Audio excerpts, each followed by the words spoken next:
Hi, my name is Alyssa Diltz, and I sit on the board of the Fashion Institute Midwest. During the pandemic, the FIM and FIG boards have been keeping busy. First, when the COVID-19 crisis left our medical community short on desperately needed medical supplies, FIM stepped up.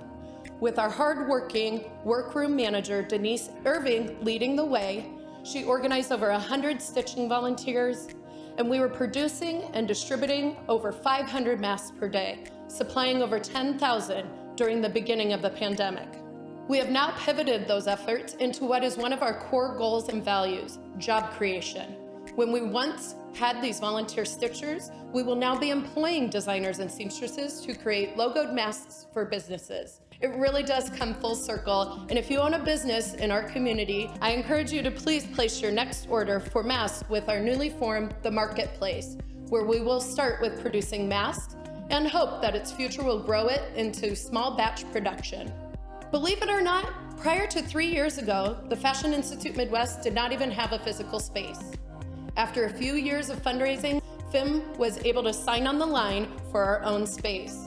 Our space spans the entire second floor of the Midco building, located in the Makerhood district in North Downtown, filled with industrial-grade sewing machines, huge pattern-making tables, fabric sourcing, dress forms, a computer lab, a boardroom, as well as a salon for private client fittings.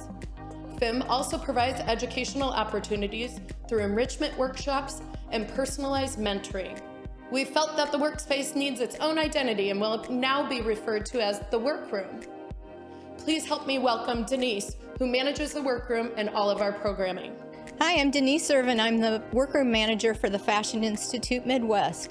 2020 has brought some pretty interesting challenges for us here at the Fashion Institute, especially with our programming.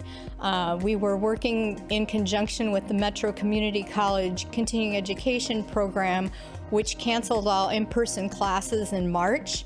So we've had to kind of pivot and come up with our own ways of offering programming here at the workroom. We are offering in-person classes to the public in all areas of apparel construction, sewing, pattern making, and trying to expand our programming. So while it's been challenging with Metro, we've actually been able to offer more programming here at the workroom. With all of these amazing changes and growth, we believe it was perfect timing to look back at our history and then on to the future of where we would like this group to go. We're announcing a new rebranding of FIM. We will now be operating under the name The Fashion Arts Collective. Sam Homan said it best that this new name fully and truly describes exactly what our DNA is.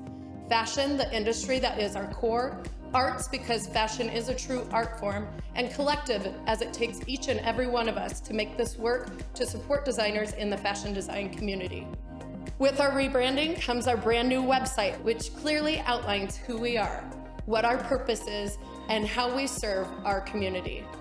None of this, not a single one of these goals that we set out would have ever been possible if it wasn't for the generous support and donations of people like Diana and Robert Foster, Cindy and Scott Hyder, and Deanna Bosselman, as well as the countless others that have been there year in and year out to stand with us, dedicated to this very important mission.